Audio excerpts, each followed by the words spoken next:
Okay, I want to skip ahead to it's probably your least favorite moment to talk about, and that's the 2017 playoff run because you only played the two games and it became a huge issue.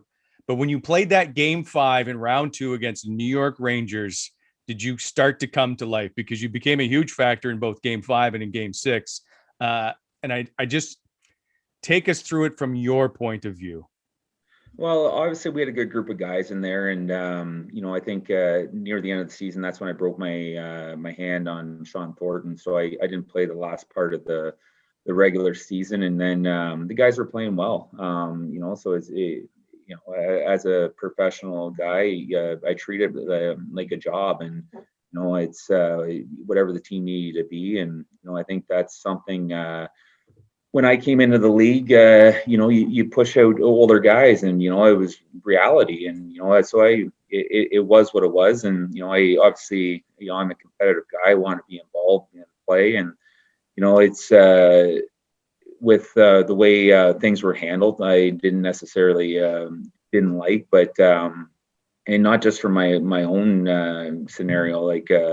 On the coaching staff, how they treated other players and stuff. And, like I said, I watch and pay attention to stuff. And, it's something, when you're a authority figure overseeing 26 guys in playoffs, yeah, you got to be able to engage, be able to communicate. And, I just found that the coaching staff didn't do that, and how they treated some of the players, and and Meth would vouch for that as well. But for me, when I came into the lineup, Kyle Turris got jumped by Tanner Glass the game before, and I almost came out of the press box. I was so mad.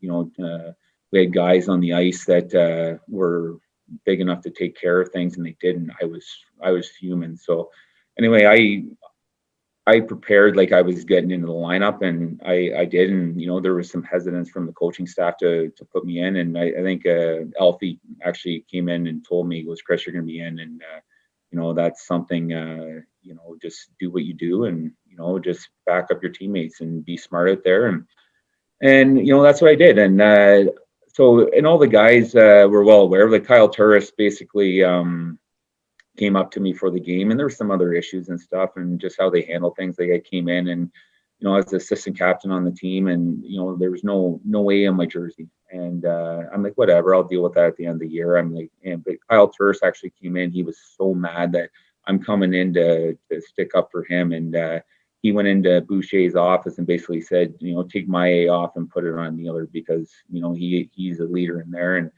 so that, stuff like that meant a lot. So before the game even started, I go, guys, I don't care how they've treated me. I go, I want you guys to play with the biggest set of, what out there. And I go, because no one's going to touch us. And we went out there, and Kyle Turris didn't have 9 hits all year. He had 9 hits that game. So, that's just to, put the courage in him and make him feel like, he's a guy that can go out and play his game and be involved in it.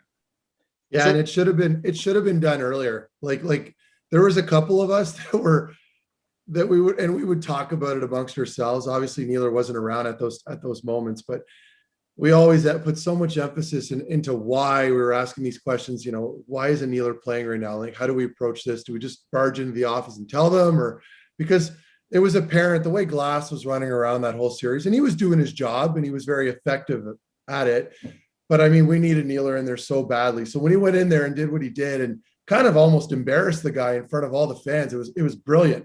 And I'm like, and all week we could think as teammates is we'd kill that penalty 100 times over if Neeler wanted to go back out and do it, just because that's how effective it was. And it quieted him down. Like, you didn't hear much about Tanner Glass the rest of the round. And again, I'm not crapping all over Tanner Glass. He was doing his job.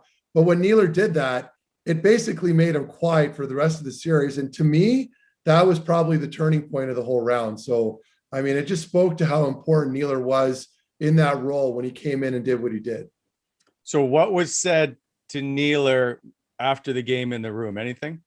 All the guys were pumped. And, I think, like I said, I just do what I had to do for the team, and the way the circumstances happened too. Like, I literally was coming on the ice. My line was up, and the right winger changed, and I came flying on, and literally Glass had a delayed penalty. I'm like, oh, this is a perfect time. So like I said, I pay attention to the game. I know what's going on. So I go, well, even if I take an instigator, it's all right because it'll be evened out. So Gary had to, and basically I came in and I caught him with some good punches, but my hand was so swollen that I had to get it froze for the next game. So I couldn't even hold my stick. So I didn't even know if I was going to be able to play the next game. My hand just went like shoot like that. So I had to get a needle in here and here to freeze it. And I don't like needles. Really? Yeah. You don't like needles?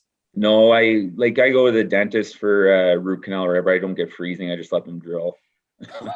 What a lunatic. Like, how does he do that? I've had a few root canals, and I could tell you, I would not sit in that chair without the topical stuff they put in there, whatever it's called. It just goes to show you how tough that guy is.